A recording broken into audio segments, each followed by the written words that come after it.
Muy bien, estamos en una fecha maravillosa, la Pascua. La Pascua significa pasar por alto. La palabra dice que Dios estaba pasando en Cristo por alto nuestros pecados. Estaba perdonando lo que el hombre no puede perdonar.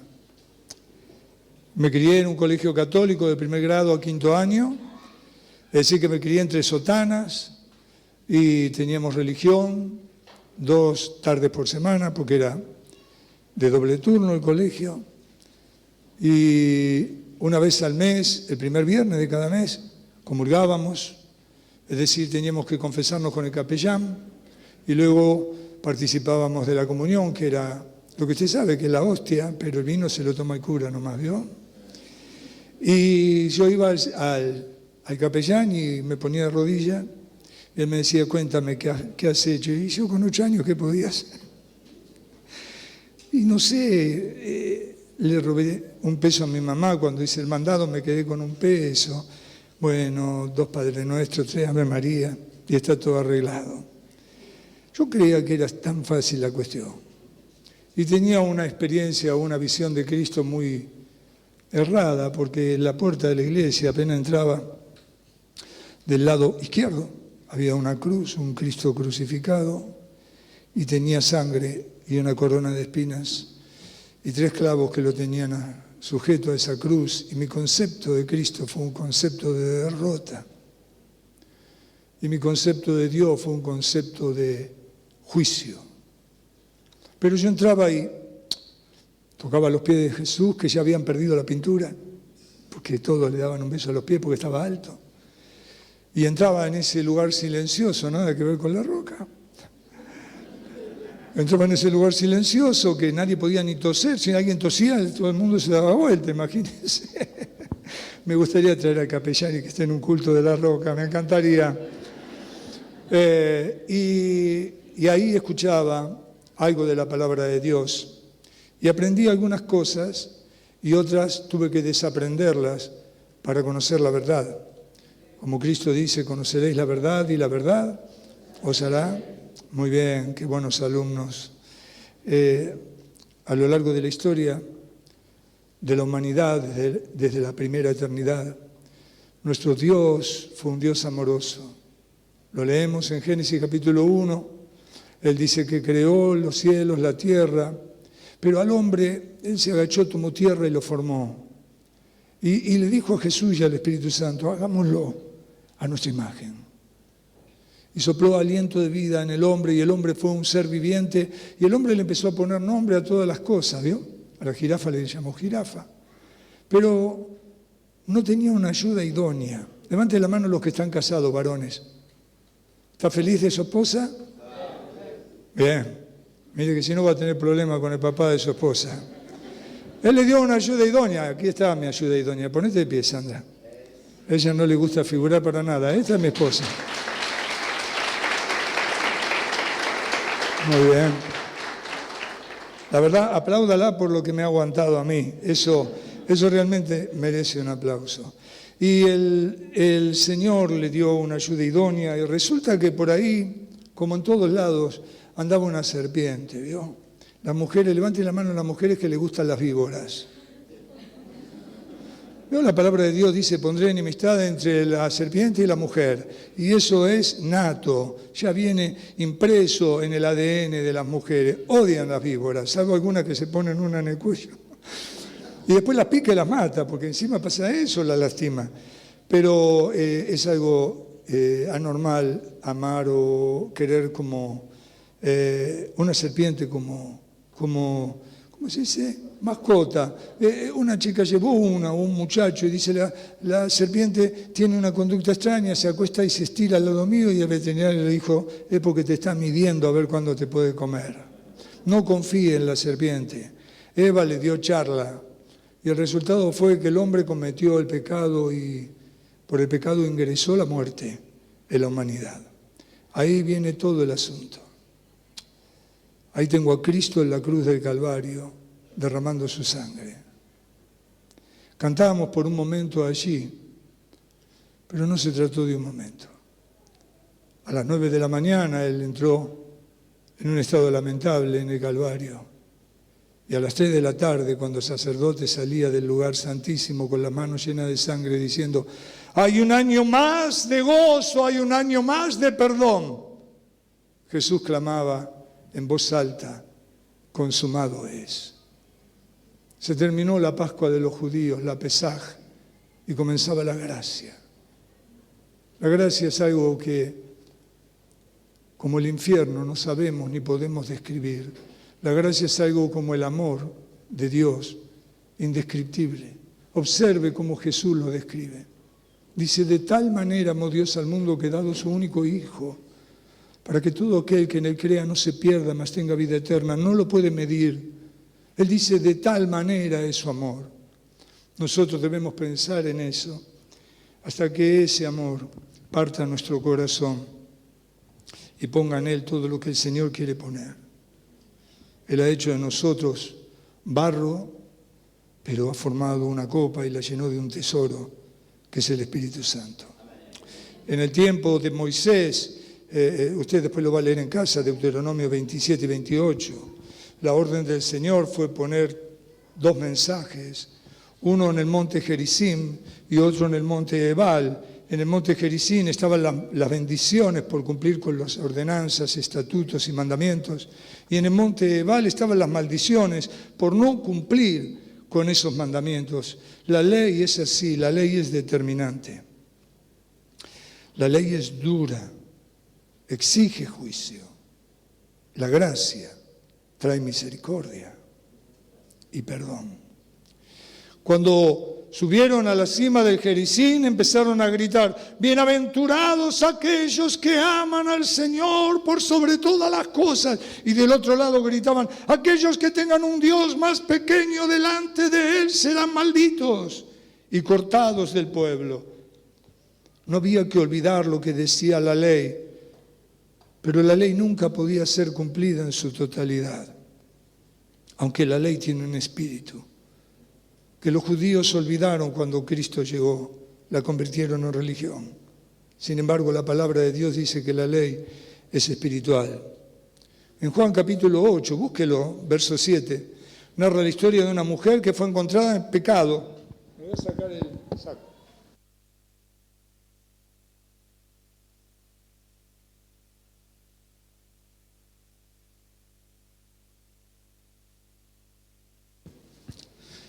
¿Lo tiene? Jesús estaba sentado en el piso escribiendo en tierra. Y vienen los fariseos para tentarlo, porque quieren encontrarlo en una falta. Y le preguntan, le dicen así, le preguntan respecto a una mujer que fue encontrada en el acto de adulterio. Y como insistían con el asunto, ¿qué debemos hacer? La ley de Moisés dice que hay que apedrearla. ¿Tú qué dices? Mire, lo quisieron apretar al Señor, justo a Él, que siempre tenía la respuesta correcta en todo. Y el Señor dice: el que de vosotros esté sin pecado, sea el primero en arrojar la piedra contra ella. E inclinándose de nuevo hacia el suelo, siguió escribiendo en tierra. Pero ellos, al oír esto, acusados por su conciencia, salían uno a uno, comenzando desde los más viejos hasta los postreros. Y quedó solo Jesús y la mujer que estaba en medio. Enderezándose Jesús y no viendo a nadie sino a la mujer, le dijo: mujer, ¿dónde están los que te acusan, los que te acusaban? ¿Ninguno te condenó? Ella dijo: ninguno, Señor. Entonces Jesús le dijo: ni yo te condeno, vete y no peques más. Qué linda respuesta cuando estamos en una situación así. Este relato contiene muchas aristas, muchas extensiones de las cuales podemos tomar. Pero lo fundamental es de dónde proviene ese poder. Nosotros vemos la luz encendida y no nos podemos quedar con la luz, que es lo que ilumina. Sabemos que por aquí adentro hay cables y esos cables llegan a un interruptor y del interruptor van a las torres y finalmente llega hasta Tucha, de donde viene el poder que hace que la lámpara se encienda. La lámpara ilumina, pero debemos entender por qué. Porque no es muy claro para un hebreo este tipo de perdón. No es doctrinal ni teológico. Observen que vienen los fariseos, que son religiosos, y se enfrentan en el mismo lugar la ley y por el otro lugar la gracia. Y la ley, dice Pablo, es una maldición que no se puede cumplir. Búsquelo en Gálatas después. Imposible de cumplir, dice que falla el que sigue la ley en un punto y falla en otro, ya perdió. Por eso él le dice a los Gálatas: insensatos, comenzaron por el Espíritu y van a terminar por la ley. Si Cristo es Espíritu, si Cristo es gracia, ¿por qué van a empezar a cumplir con esos mandamientos que eran imposibles de cumplir? Entonces, en este encuentro entre la ley y la gracia, la ley requiere un juicio y una condena, y la gracia produjo arrepentimiento, perdón, pero compromiso. Ni yo te condeno, vete y no peques más. El Señor perdona y hace algo que los judíos no entienden, pero fíjese que ninguno de ellos estaba sin pecado. Ellos sabían que si tiraban una piedra, la piedra iba a rebotar en la mujer y les iba a pegar a ellos, porque ellos también eran pecadores. Y la ley lo que dice es esto, que el que peca irremisiblemente debe morir. Si una mujer o un hombre es encontrado en adulterio, debe ser apedreado. Pero ahí en medio, en ese lugar, está el Señor Jesucristo, Emmanuel, Dios con nosotros. La Biblia dice que de Adán a Moisés reinó la muerte. ¿Usted lo leyó alguna vez? Bueno, eso dice la Biblia. ¿Qué significa? Que cuando Adán peca es quitado de la presencia de Dios y se pone un querubín con una espada de fuego en la puerta del Edén, para que Adán no entre y no pueda comer del árbol de la vida. ¿Por qué no debe comer Adán del árbol de la vida? Porque si no el pecado hubiera sido eterno. El Señor dice, para que no entre y coma y sea como uno de nosotros. ¿Recuerda eso? Bien. Entonces, reina la muerte porque es el castigo por el pecado. Y ese castigo, en la dispensación de Adán hasta Moisés en el Sinaí, ese castigo era la muerte. Y todos morían. Como castigo que recibió Adán, todas las personas morían, aunque su pecado no era de acuerdo al pecado de Abraham. Fíjese lo que dice Romanos 5:13.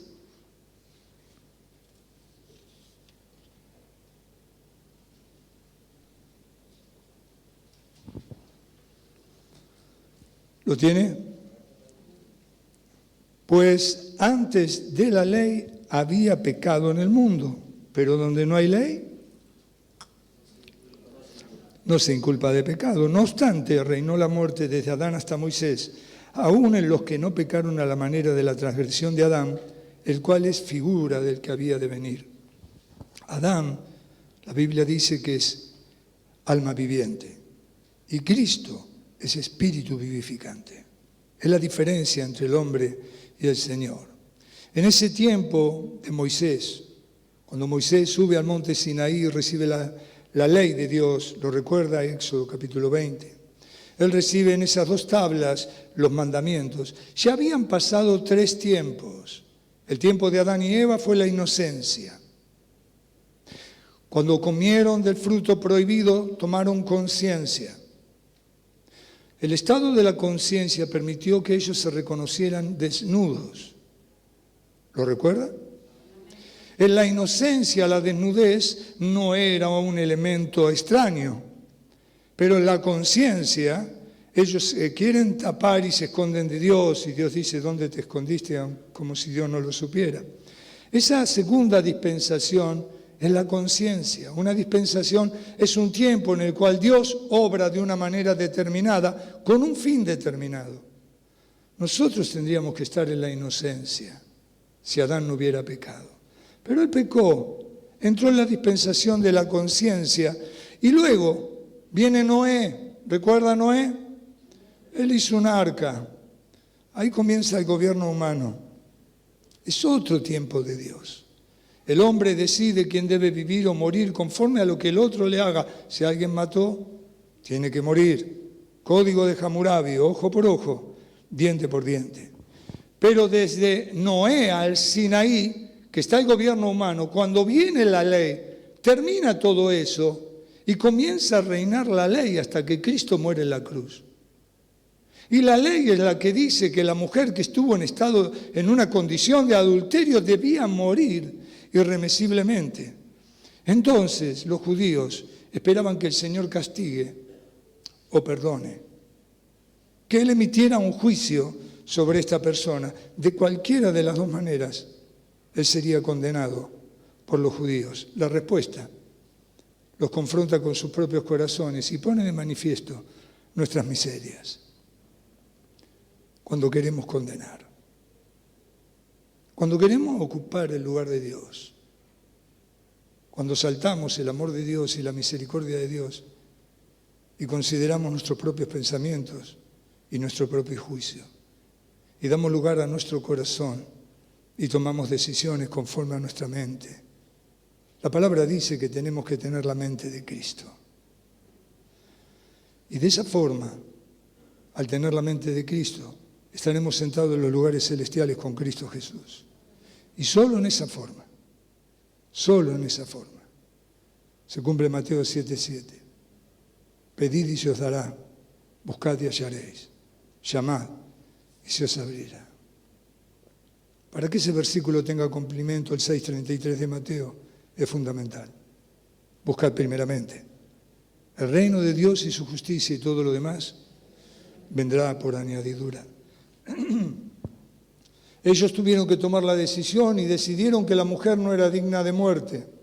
¿Por qué? La ley decía que debía morir, pero ellos también debían morir por causa del incumplimiento de la ley en sus propios corazones. La ley, dice Pablo en Gálatas, es un ayo. Es como una mujer que cuida a un bebé que es pequeño y es a la humanidad, y la ley lleva de la mano a esta humanidad pecadora hasta ponerla en manos de la gracia, donde esa persona, donde la humanidad adquiere la madurez. Entonces el Señor la perdona. ¿Recuerda la mujer samaritana? El Señor Jesús habló con ella un mediodía. Él le dijo: ve a buscar a tu marido. No, marido no tengo, 5 tuviste. Y el que tenés no es tu marido. ¿Sabe qué hizo esta mujer? Reconoció al Mesías porque Él se manifestó a ella como Mesías. Entró en la ciudad y fue la primera mujer evangelista.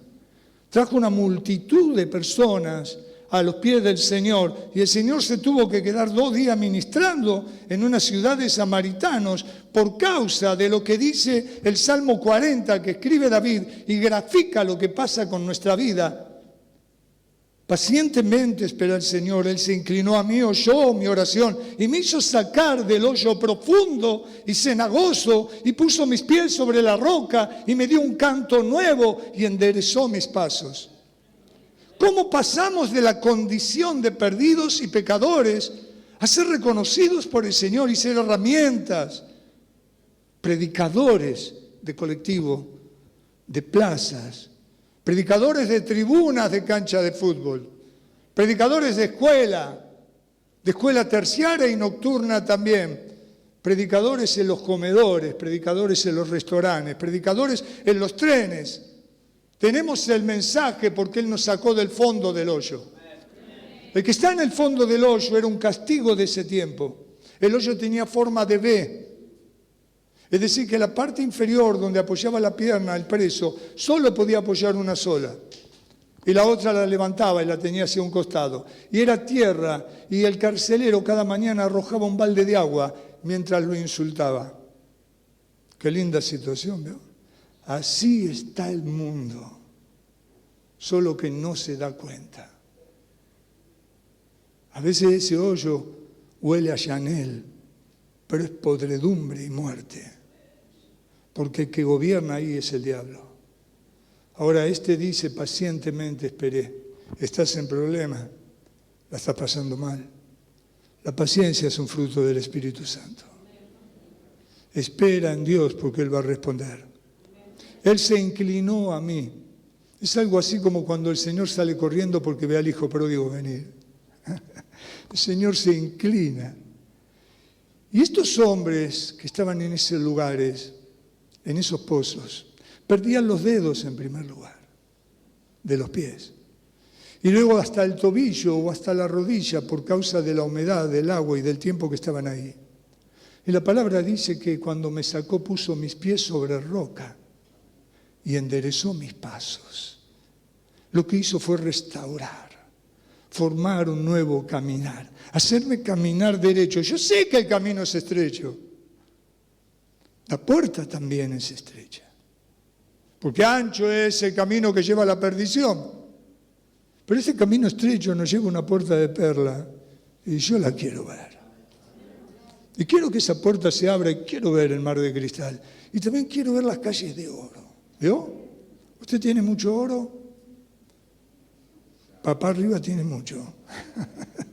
Así que no se haga problema porque Él es nuestro proveedor. Amén. Ahora, ¿cómo es posible pasar del lodo y del pozo cenagoso a una nueva vida sobre la roca? Solo la gracia lo hace posible. Se dice esto en una sola frase, pero es un proceso muy largo. Génesis 3:15 dice, en la primera profecía mesiánica, mis alumnos lo saben, espero que lo recuerden. Ella te herirá en el calcañar y tú le pisarás la cabeza. Está hablando de la cruz del Calvario, es una profecía mesiánica. Todos los libros, los 40 del Antiguo Testamento, hablan de Cristo. De una u otra manera lo vemos en la Pascua, en el sacrificio, allí en Éxodo capítulo 12. Y en todos los libros, entrando con un pollino, en Zacarías, vemos toda la descripción de lo que va a pasar con el Señor. Pero usted quiere un capítulo interesante y lleno de Cristo. Busque Isaías 9, después en su casa, busque Isaías 53 y usted va a ver qué maravillosa descripción. Su nombre es admirable, Dios fuerte, Padre eterno, príncipe de paz, el principado sobre su hombro. Él tiene todo el poder, Él tiene toda la autoridad, Él puede decidir, porque Él es el que paga. Es el único que estaba dispuesto a pagar el precio. Otra sangre no sirve. Yo puedo desangrarme por uno de ustedes, pero si usted no tiene a Cristo en su corazón se pierde. Pero Cristo derramando su sangre en la cruz del Calvario redimió, pagó el precio. A Él sea la gloria por siempre. Aleluya. Amén. Te amamos, Jesús. Gracias, Señor. No podemos comprender esta misericordia si no entendemos qué grado de vileza tiene nuestro pecado. Volvamos al perdón. Éxodo 34, búsquelo.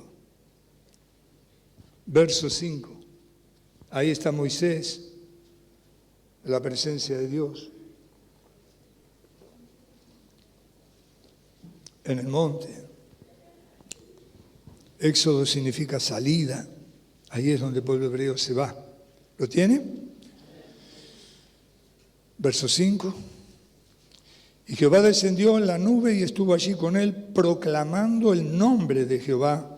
Y pasando Jehová delante de él, proclamó: Jehová, Jehová, fuerte, misericordioso y piadoso, tardo para la ira y grande en misericordia y verdad, que guarda misericordia a millares, que perdona la iniquidad, la rebelión y el pecado, y que de ningún modo tendrá por inocente al malvado, que visita la iniquidad de los padres sobre los hijos y sobre los hijos de los hijos, hasta la tercera y cuarta generación. A mí me hubiera gustado mucho que el versículo termine antes de esa última parte.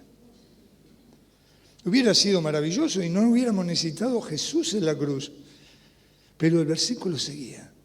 Y no puedo sacarlo de contexto. Acá dice que no va a tener por inocente al malvado. Sin embargo, en el mismo texto dice que perdona la iniquidad, la rebelión y el pecado. Y sin embargo, en Samuel, 1 Samuel 15, dice que la rebelión es como la adivinación. Y utiliza un término que describe un pollito picoteando y comiendo. Es decir, reiterativo. Eso es la rebelión, la obstinación en cometer el pecado. En el mismo texto hay dos características de Dios. No perdona la iniquidad, pero es misericordioso y olvida el pecado. ¿Cómo puedo lidiar con estas dos características de Dios? ¿Cómo puedo tomar a Dios si en el mismo versículo me está diciendo que no va a tener por inocente al malvado? Fíjese el capítulo 32 del libro de los Salmos. David escribe esto, y acá me acerco al corazón de Dios. No olvide nunca que David era rey y era profeta. Y Dios da testimonio de él diciendo, él tiene un corazón conforme al mío. La voluntad de David es como mi voluntad, dijo Dios, pese a que prevaricó, asesinó y adulteró. A veces pregunto, Señor, tan abajo buscaste la lata, lo último que quedaba me sacó a mí. Entonces ahí entiendo lo que le pasó a David. Dice capítulo Salmos 32, 1, bienaventurado aquel cuya transgresión ha sido perdonada y cubierto su pecado. Bienaventurado el hombre a quien Jehová no culpa de iniquidad y en cuyo espíritu no hay engaño. Fíjese que David escribe este Salmo 32 cuando fue descubierto, cuando Dios puso de manifiesto el pecado de David. El profeta Natán fue y le dijo, ¿se recuerda? Un hombre tenía 1000 ovejas, pero el cuidador de la chacra que él tenía en el fondo tenía una oveja. Vino un visitante a la casa del hombre rico y no quiso matar ni una sola de sus ovejas. Fue y le pidió la oveja al hombre que cuida la chacra, la entrada, la portita, y esa oveja la hacían dormir con los chicos y la criaron al lado de la mesa. Mató esa oveja y se la dio de comer al visitante. ¿Qué debo hacer a ese hombre? ¿Qué debe hacerse con ese hombre? Le dijo Natán. Ese hombre es digno de muerte, dijo David. David conocía la ley, pero no la practicó. Y Natán le dijo, ese hombre eres tú. Que no te pase. Él escribe el Salmo 32 y el 51. Él describe la misericordia de Dios, pero descubre cuál es el verdadero pecado. Observe. Dice, ¿dónde estoy? Sí, eso es lo que quiero encontrar. Pero acá está. Bien. David, al igual que todos, debía morir por causa de sus transgresiones, pero Dios cubrió su pecado. Él dice ahí, ¿no? El juez que libera a un asesino y se justifica a sí mismo diciendo, me da lástima, no es un juez justo. Imagine que matan a alguien que usted ama y encuentran al asesino, lo llevan al juicio. El asesino admite, sí, yo lo maté porque odiaba a esa persona, porque le quise robar, y usted está esperando una condena. Y el juez dice, yo lo perdono porque me da lástima, me hace acordar a mi sobrinito, que es tan bueno. ¿Usted qué diría? Este juez es injusto. Y Dios está perdonando la iniquidad de un hombre que hizo las cosas más. Pero mire cómo sigue el Salmo 32, verso 3. Mientras callé, se envejecieron mis huesos, en mi gemir todo el día, porque de día y de noche se agravó sobre mí tu mano. Se volvió mi verdor en sequedades de verano. Mi pecado te declaré, y no encubrí mi iniquidad. Dije, confesaré mis transgresiones a Jehová, y tú perdonaste la maldad de mi pecado. Observe. Arrepentimiento. Eso significa que el Espíritu Santo está trabajando y que esta persona entra en razón y pide perdón. Él no puede encubrir su iniquidad. El que puede cubrir su iniquidad es Dios. Entonces pone de manifiesto su pecado, se arrepiente, sintió que los huesos se le secaban. Yo no sé cuál es esa sensación, pero debe ser horrible. Mientras cayó sucedió eso, oculté mi pecado y fue todo dolor. Sentí que te alejabas, Señor, de mí. Entonces declaré mi pecado, no lo tapé ni me justifiqué delante de ti. Y ahí sentí tu perdón. Es decir, que aquí vemos dolor profundo, reconocimiento del pecado, arrepentimiento y la consecuencia, perdón, pero todavía no alcanza. Todavía no alcanza. Es necesario sangre. La vida está en la sangre y para redimir hay que pagar con sangre. Lo que no es posible a los ojos de la ley es posible a los ojos de Dios. Y como leyó Esteban hoy, Romanos 5:21 dice, al que no conoció pecado, lo hizo pecado para que nosotros fuésemos hechos justicia de Dios en él. Esto es el Evangelio. Aquel que no conoció pecado, Dios lo hizo pecado para que nosotros fuésemos hechos justicia de Dios en él. No podemos ver claramente lo que significa este texto si no lo vemos a través del Señor Jesús y de Dios y entender sus atributos. El pecado es tan inmundo porque Dios es 3 veces santo. El pecado delante de Dios es una mancha en nuestros ágapes. Sin la sangre de Cristo que purifica y limpia nuestras vestiduras. Apocalipsis dice que a la novia se le ha concedido vestiduras de lino fino, blanco y resplandeciente, que son las acciones justas de los santos. ¿Me estoy expresando bien? Significa algo que se nos concedió no porque seamos buenos. La vestidura usted no la ve, pero es blanca, es limpia, es resplandeciente. La salvación no es por obra ni por acciones. Las acciones y las obras son el fruto de la salvación. Cuando alcanzamos la salvación porque aceptamos a Cristo en nuestro corazón, algo debe suceder y nuestra vana manera de vivir debe cambiar y debemos empezar a reflejar a Cristo en cada una de nuestras acciones. Por eso Santiago dice que la fe sin obras está muerta, no porque haga falta las obras para ser salvo, sino que las obras son los frutos de la fe que tenemos en nuestro corazón. ¿Amén? No me quiero ir del tema.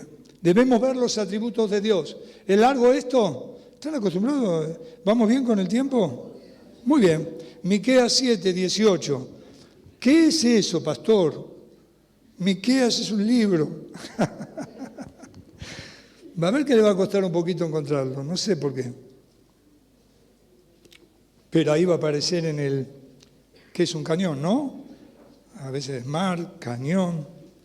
Miqueas 7, 18. ¿Qué Dios como tú que perdona la maldad y olvida el pecado del remanente de su heredad?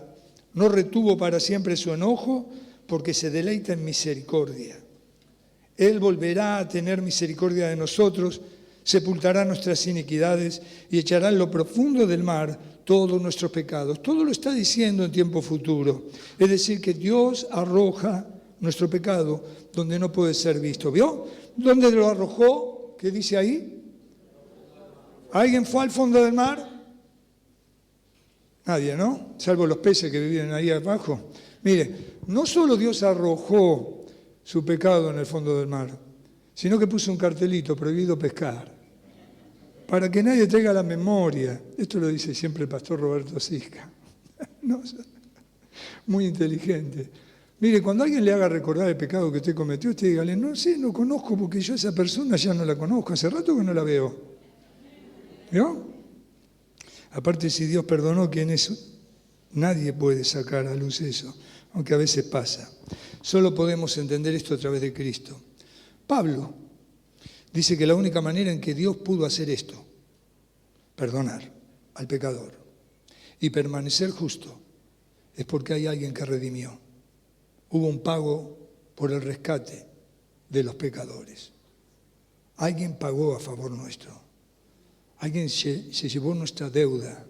El motivo es que Dios se proveyó de un sustituto, haciendo un sacrificio perfecto, poderoso y muy satisfactorio para Dios, porque Dios tenía que saciar su ira, su santa ira por causa del pecado. Dios tenía que saciar su perfecta justicia. Me gustó un ejemplo que dio un pastor y dijo, todo este grupo de hombres y mujeres van a morir e ir al infierno si alguien no paga por ello. Y Jesús dijo, yo, Padre, pago. El Señor le dijo, hijo, te voy a decir, no te voy a hacer ningún descuento. ¿Estás dispuesto? Todos los pecados de ellos, los conocidos y los ocultos, los voy a poner sobre ti y voy a descargar mi santa ira sobre tu persona. Y el Señor Jesús dijo, yo estoy dispuesto. Dios arroja nuestro pecado al fondo del mar. Ahí los hunde, pero ahí también lo mandó a su Hijo Jesucristo, su único Hijo. No fue un momento en la cruz, fueron 6 horas y una eternidad. Dios no tiene plan B. Antes que el hombre peque, Dios sabía que el hombre iba a pecar. Por nosotros lo hizo pecado. Esto requiere amor que no puede la misma Biblia definir. De tal manera amó a Dios al mundo. Entonces, el mayor pecado que tiene el hombre no es corresponder ese amor a Cristo. Ese es el mayor de los pecados. Ese es pecado de muerte. Aquel que no tiene a Cristo en su corazón y que no lo ama con toda su fuerza, con todo su cuerpo, como dice 1 Tesalonicenses 5:23, espíritu, alma y cuerpo, se ha guardado irreprensible el orden de Dios. En todas esas áreas debemos amar con toda nuestra fuerza, con toda nuestra potencia al Señor, porque la justicia de Él fue puesta en nuestra cuenta. Fuimos declarados justos y no lo merecíamos, ¿vio? Y fuimos llevados a una nueva posición delante del Creador. Nuestros pecados fueron perdonados, pero fueron puestos sobre Jesús. Ni un solo pecado de los nuestros estuvo fuera de la cabeza del Señor Jesús. A Él, el Padre, no le perdonó ninguno de tus pecados. Se los cobró todos. El Señor cargó todos los pecados de su novia, la iglesia. Por eso Pablo, inspirado por Dios, dice que el hombre debe amar a su mujer como Cristo ama a la iglesia, que dio su vida por ella. ¿Amén? Escucho a las mujeres nada más. ¿Amén? ¿Que no está dispuesto a dar su vida por su mujer?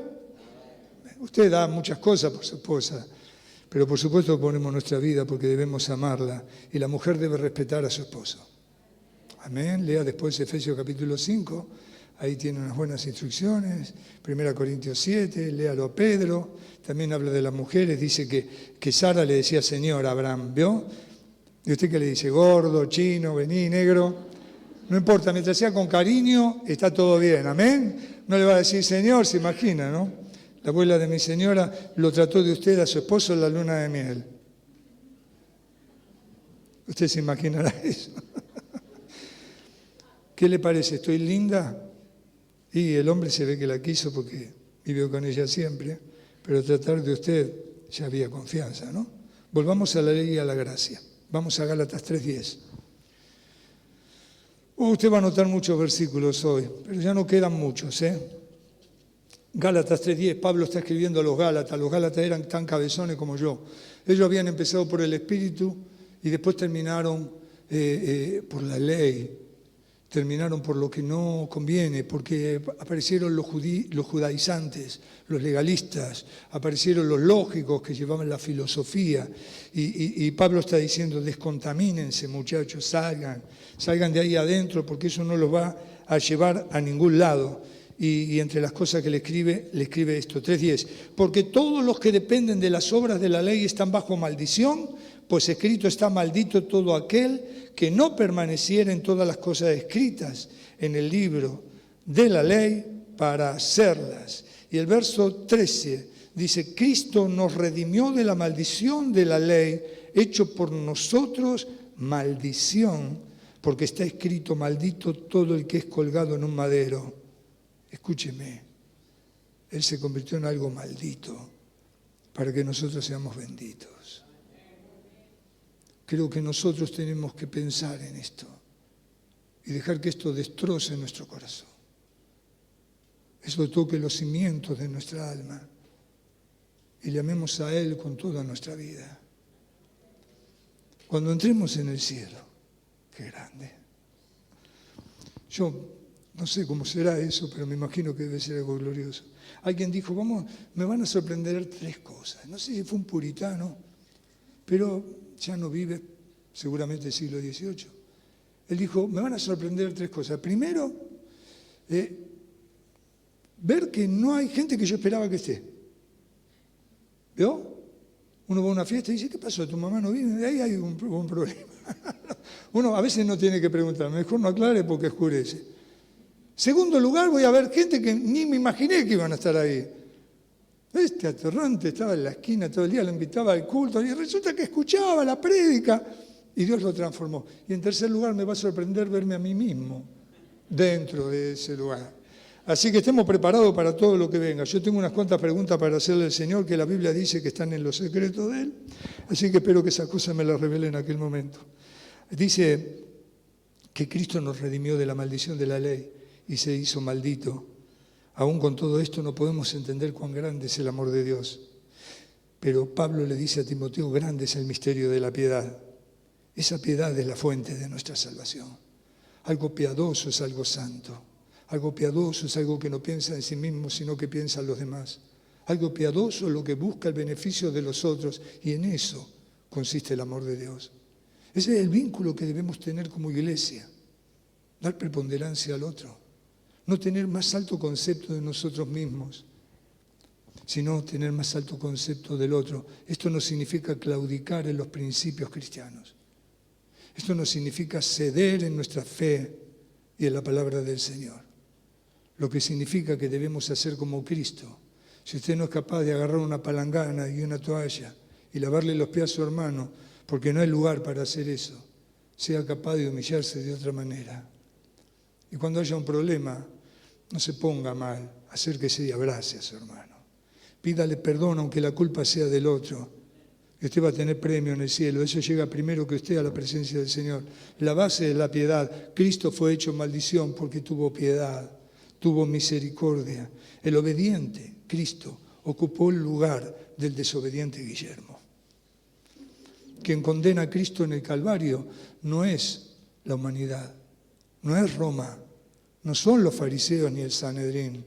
El que condena a Cristo en el Calvario es Dios, su propio Padre.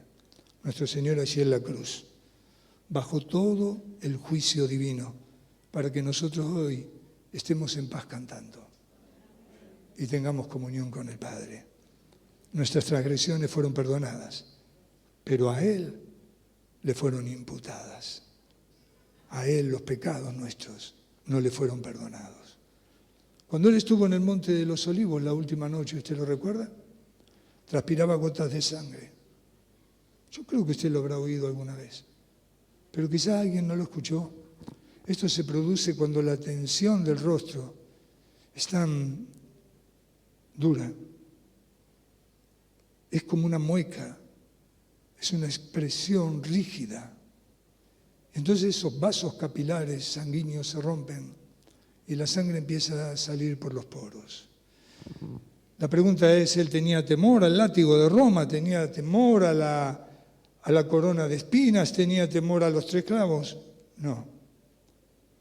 En ese tiempo, cuando Él estuvo en la cruz, Él dijo pocas palabras, pero una de ellas fue Elí, Elí, lama sabactami. Padre, Padre, ¿por qué me has desamparado? La respuesta del cielo no llegó. Pero Dios respondió de alguna manera partiendo las rocas. Aleluya. Rasgando el velo. Levantando a los muertos de la tumba. Haciendo que la tierra tiemble.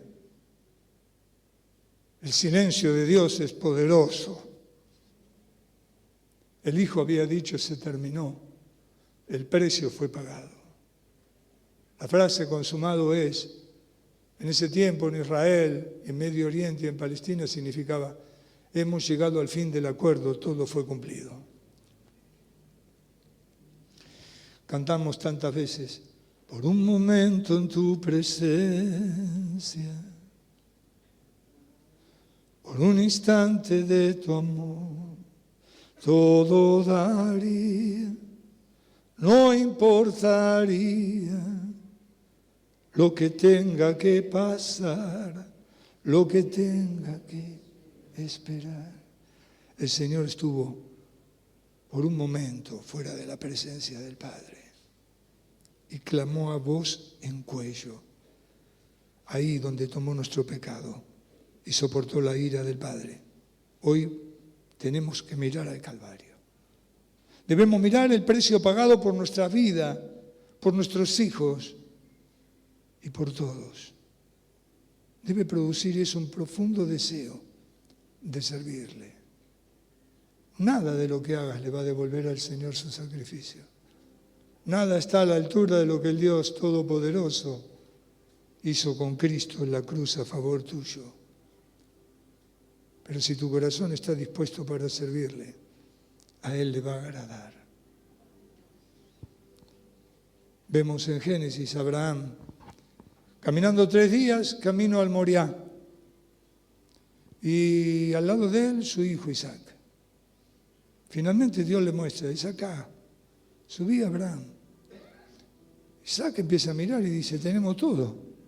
Tenemos cuchillo, tenemos soga, tenemos leña. Solo falta el cordero. Y Abraham profetiza. Dios se proveerá de un cordero. Cuando sube a la cima del monte, ahí no sube cualquiera. Son lugares áridos, donde sopla el viento con fuerza. El único sonido que se escucha es el viento rasgando las rocas. Solo había una zarza en ese lugar. La zarza provee siempre. Y Abraham levanta el cuchillo y el ángel de Jehová significa Cristo en el Antiguo Testamento. Detén tu mano, Abraham, no le hagas daño al niño, porque ya Dios vio que Dios es lo más importante para vos, aún más importante que tu hijo. Entonces, quédate tranquilo, suficiente. 1000 y pico de años después, Dios levantó su mano con un cuchillo sobre el pecho de su hijo. Pero el único que podía detener la mano de Dios era el que estaba en la cruz. Y guardó silencio. Y fue llevado como un cordero al matadero. Y no se quejó. Tan solo dijo, vale la pena. En Dock Sud voy a tener una iglesia. Allí van a haber cientos de hermanos míos. Yo les preparo el camino. Ellos van a entrar por sus atrios, por mis atrios, con acciones de gracia, con alabanza. Ellos van a elevar adoración delante de la presencia del Padre. Y yo voy a interceder por ellos. Apocalipsis describe al Señor. Ojos de fuego, Él escudriña los corazones. Lengua de espada, lo que Él habla se cumple. Su cabello blanco, la experiencia que da la cruz es una experiencia única. Sus pies como bronce bruñido. ¿Sabe por qué? Porque es un espejo. Solo a los pies del Señor te vas a ver tal cual como sos. Pero también el Señor tiene forma de cordero como inmolado desde antes de la creación del mundo. Y está al lado del trono donde está el que tiene el libro. El que tiene el libro en la mano es el Padre. Y antes de emitir un solo juicio, lo mira el Hijo. Y el Hijo es un cordero, como inmolado. Las llagas están ahí, están aquí. El Padre nos ve en esta noche a través de Él. Podemos entrar en su presencia. Podemos llegar al lugar santísimo y recibir el oportuno socorro. Debemos entender de dónde nos sacó el Señor. A Éfeso le dijo algo tremendo. Capítulo 2 de Apocalipsis. Tengo contra ti que has perdido el primer amor. Te entibiaste. Te olvidaste del Calvario.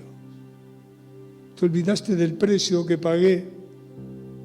Pronto ponete en condiciones, le dice, porque en breve vengo. Y en esta noche el Señor nos dice eso.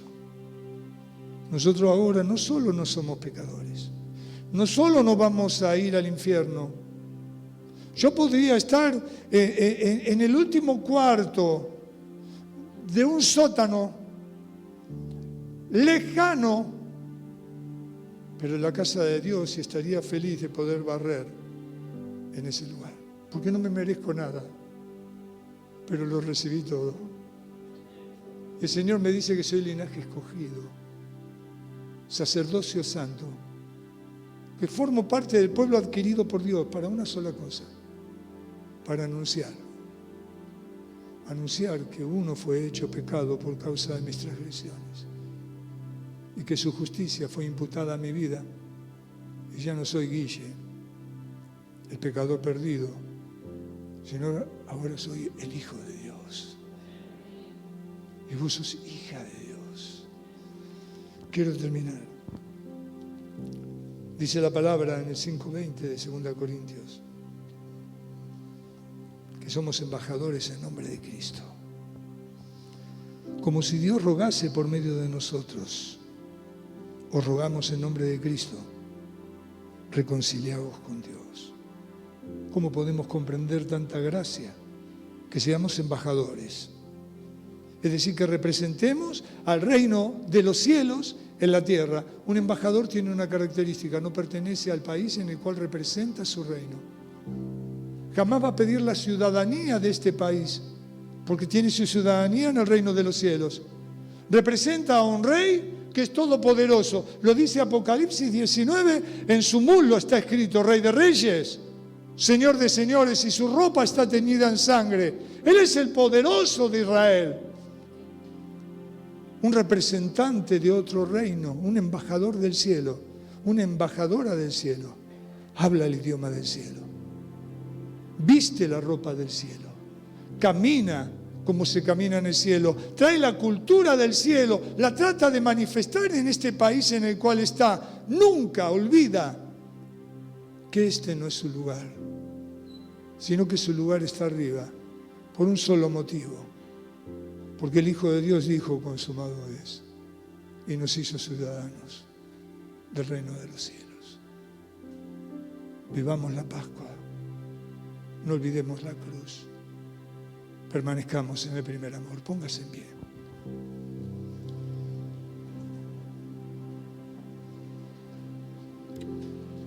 Ahora incline su rostro y yo voy a preguntar si hay alguien que ha venido por primera vez, o si hay alguien aquí que no ha aceptado a Cristo como su Salvador. Allí veo una mano levantada. ¿Hay alguien más que ha venido por primera vez que no tiene a Cristo en su corazón? 2 manos levantadas. La iglesia está orando. Hay otra mano levantada. La iglesia está orando. Vamos a hacer fiesta en los cielos. Los cielos guardaron silencio cuando el Señor estuvo en la cruz. Pero ahora en los cielos va a haber fiesta. Yo voy a invitar a aquellos que levantaron su mano que repitan conmigo esta oración. Esta es la oración que cumple con la palabra de Dios, tan solo por fe. No hace falta nada más. Romanos capítulo 10, versos 9 y 10 dice que aquel que cree en su corazón que Cristo fue levantado de los muertos y que es el Hijo de Dios y lo confiesa con su boca, es salvo. Así que voy a orar y cada uno de los que levantaron la mano repita conmigo esta oración. Vaya a su casa lavado por la sangre de Cristo. Vaya a su casa redimido. Vaya a su casa a llevar la luz. Salga de las tinieblas en esta noche y entre a su luz admirable. Cristo le va a abrazar en esta noche. Cristo va a hacer una obra en su vida, así como Josué dijo: usted y su casa van a servir a Dios y Dios le va a levantar. Otra mano levantada. Repita conmigo.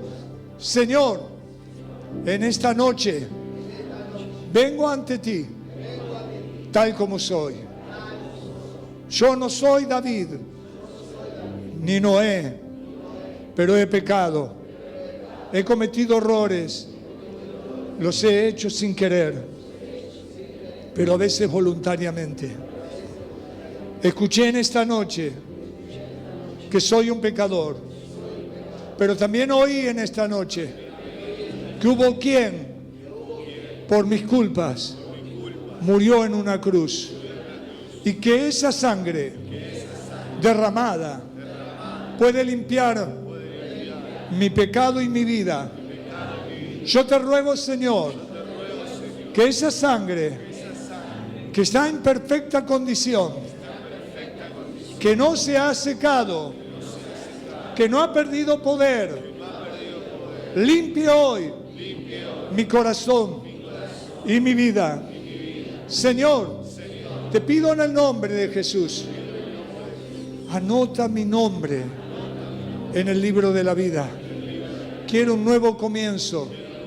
A partir de hoy te voy a servir, voy a leer tu palabra, voy a orar, porque quiero conocerte, porque tú eres precioso, porque siento que eres todo lo que necesito, porque eres todo lo que tengo. Te doy gracias por esta Pascua. Es diferente. Es una Pascua de resurrección. Jesús resucita en mi corazón y toma tu lugar allí. Lléname de tu espíritu y guíame por tu camino. En el nombre de Jesús. Amén. Le damos gloria al Señor. Te alabamos, Señor. Te alabamos, Señor. Gloria, gloria sea tu nombre. Gloria, gloria, gloria, gloria, gloria, gloria. Aleluya. Oh, santo, santo, santo. Precioso Jesús. Poderoso Dios. Oh, Señor, tú lo has hecho posible. Tú lo has hecho posible. Aleluya. Aleluya. Ahora toda la iglesia, ora conmigo. Señor, venimos a ti en esta noche. Tú conoces mi vida. Te necesito como ayer. Te necesito más que ayer. Deseo entrar en lo profundo de tu presencia. Allí donde solo tú y yo tengamos una reunión. Necesito contarte cosas en esta noche. Estoy luchando. Tengo pruebas. Cuesta. Necesito tu fuerza. Necesito olvidar lo que queda atrás. Necesito proseguir hacia la meta y extenderme hacia adelante. Señor, por momentos me he sentido solo. He sentido que tu presencia se alejó de mí. Y es en esos momentos donde siento dolor y temor. Pero tu amor es tan grande que vienes a mí. Y a pesar mío de mis pecados y de mis errores, tú me abrazas con brazos de amor. En esta hora, Señor, abrázame.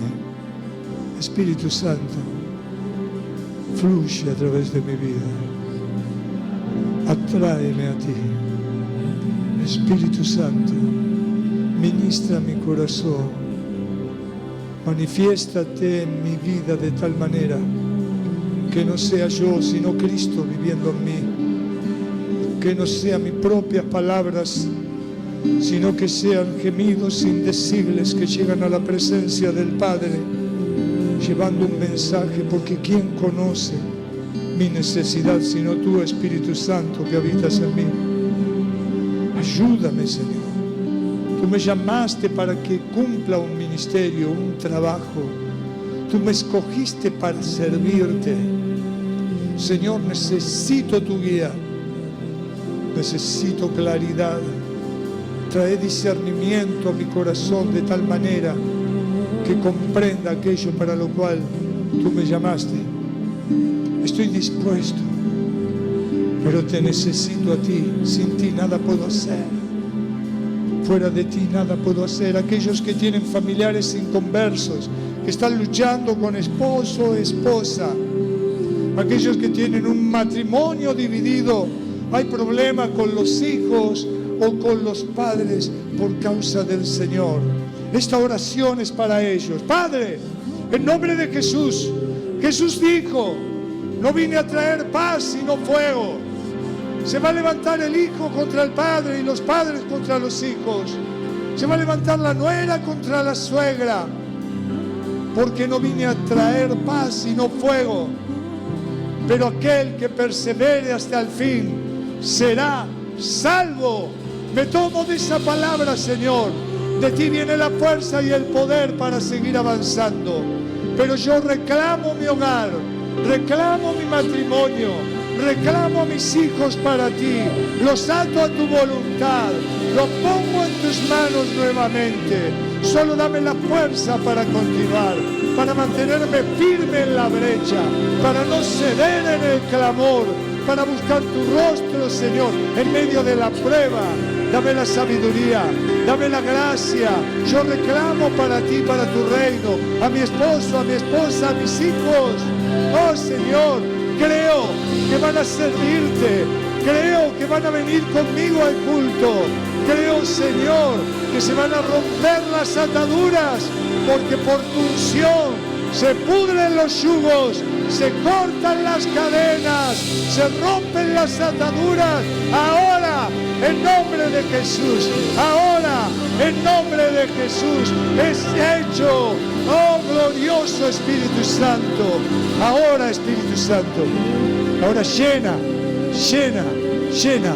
Oh Señor, manifiesta esa llenura con las lenguas celestiales, con las lenguas humanas y angelicales. Señor, en nombre de Jesús, llena de tu Espíritu Santo, llena de tu Espíritu Santo. Allí en el fondo está moviendo la mano, Señor. Allí en el costado, el Señor se mueve con poder.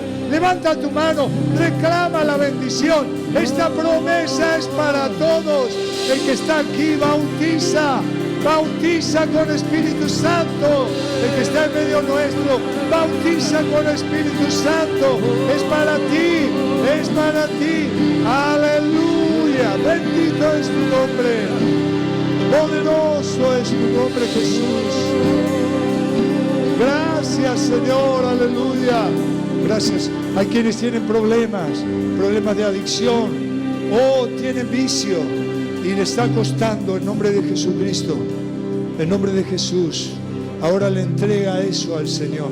Ahora entrega eso al Señor. No importa cuántas veces lo entregó y volvió a pecar, volvió a equivocar. Esta vez con todo el corazón, con una sinceridad de lo más profundo, entregue ese vicio. Padre, en nombre de Jesucristo, escucha la oración de aquellos que te están pidiendo fortaleza de lo alto. Señor, en nombre de Jesucristo, pon tu mano ahora. Quita todo vicio de tabaco, quita todo vicio de alcohol en el nombre de Jesús. Por aquellos que están aquí, por aquellos que no están aquí, pero mis hermanos claman ahora en nombre de Jesús.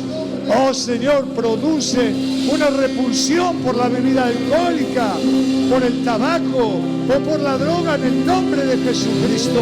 Ahora haces, ahora lo haces, Señor, ahora lo haces. Oh Señor, en nombre de Jesús, no van a tocar más un cigarrillo, no van a servirse un vaso de vino.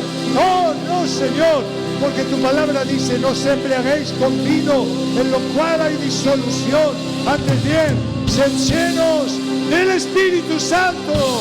Aleluya. Ahora, llenos del Espíritu Santo. Amén. Bendito es tu nombre. Oh, pensamientos obscenos. Oh, Señor, toma control de la mente. Toma control de la mente. Ahí en ese campo de batalla tan terrible, donde muchas veces hemos perdido, Señor. Oh Señor, tiene cumplimiento tu palabra, que somos perseguidos, que estamos en angustia, pero tú mismo dices que no estamos desamparados, que podemos estar derribados, pero no destruidos, y clamamos a esa promesa, porque tú vienes con nosotros. Señor, toma control de la mente. Aquellos que tienen malos pensamientos, que se recrean en esos pensamientos. Aquellos que tienen pensamiento de muerte, pensamiento de temor, pensamiento de fracaso. En el nombre de Jesucristo, la luz le ilumine ahora.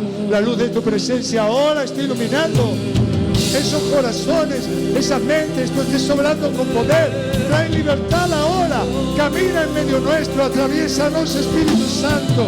Quita de nosotros, quita todo espíritu de temor, todo pensamiento de muerte, todo pensamiento de enfermedad.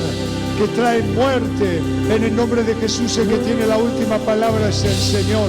No caminamos por diagnóstico, caminamos por fe. No caminamos por vista, caminamos por fe. Edificamos el arca por fe, con temor, creyendo que Él es el autor de la vida.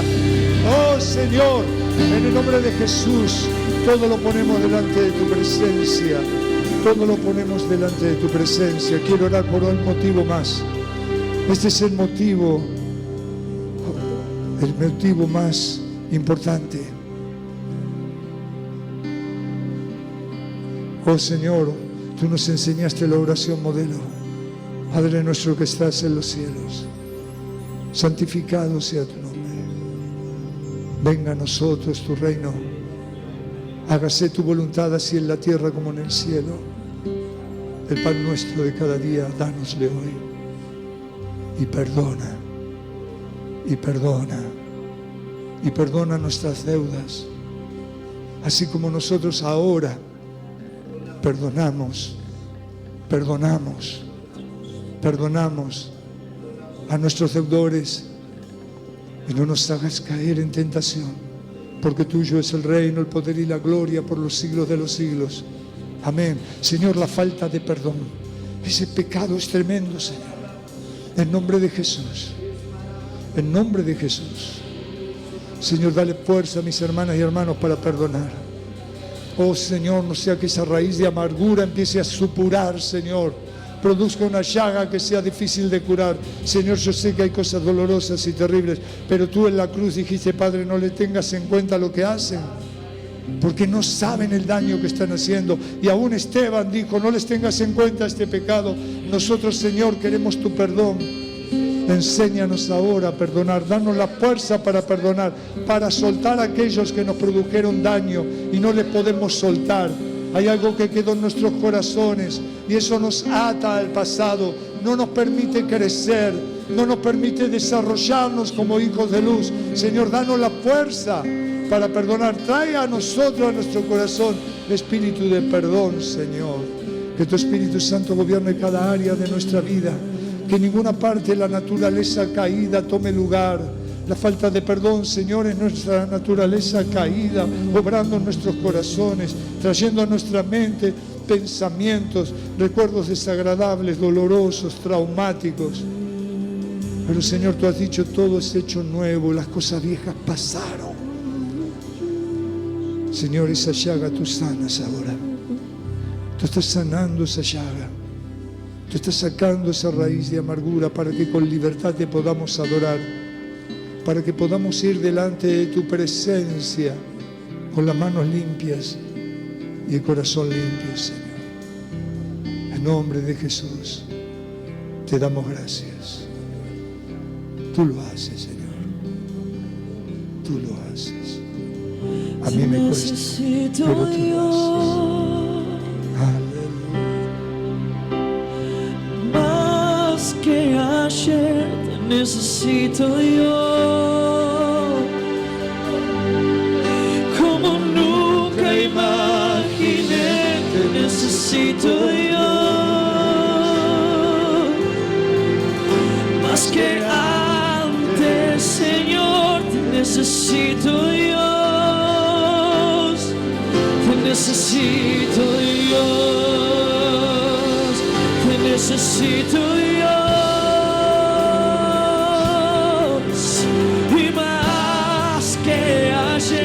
Necesito yo, como nunca imaginé, te necesito yo,